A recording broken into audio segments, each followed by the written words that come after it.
Кездесу күні ма, ол қандай күн сонда түсінбедім. Бірінші рет естідім. Қазақтың мерекесі шығар. Естідім, бірақ шынымды айтсам білмей екенмін. Бүгін Наурызнама күнтізбесіндегі алғашқы мереке көрісу күні.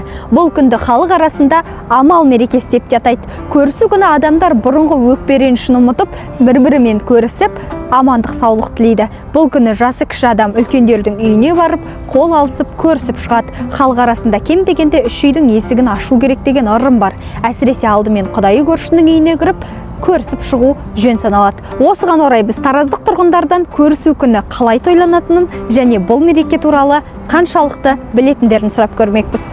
Кездесу күні ма, ол қандай күн сонда түсінбедім. Бірінші рет естідім. Жақындармен кездесетін күн. Бір кешірімді болып сөйтіп көрісу керек қой, наверное. Қатты тойламайды екен, білмейді екен, 14 март екен. Жақын адамдармен көрісу. Білмейсіздер ма? Білмедім оны.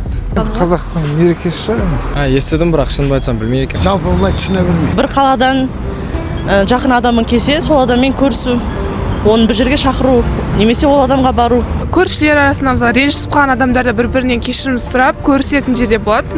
Андай қол не істеп, солай көрісу деп айтады. Көрісу күні бізде наурыздың басында болады, яғни қыстан шыққан жұрт бір-бірімен көрісіп, бір-бірлеріне жақсы тілектерін айтады. Көрісу күні дегеніміз адамдар бір-бірімен қуанышты күн болады, бір-бірімен көріседі. Сауалнама барысында бір-екі адам болмаса, көпшілігі бұл күннің мәні мен дәстүрі туралы толық білмейтіндерін айтты. Жалпы бұл мерекенің түп тамыры ежелгі көшпенді дәуірден бастау алады. Қыс бойы бір-бірімен байланыс алмаған көшпенді жұрт көктем келісімен амандық саулық сұрасып, көрісу күні мейрамын тойлаған. Соңғы жылдары ұмытыла бастаған бұл дәстүр бүгінде қайта жаңғырып келеді. Еліміздің батыс өңірінде кеңінен тойланатын бұл мереке басқа аймақтарда да біртіндеп танымал бола бастады.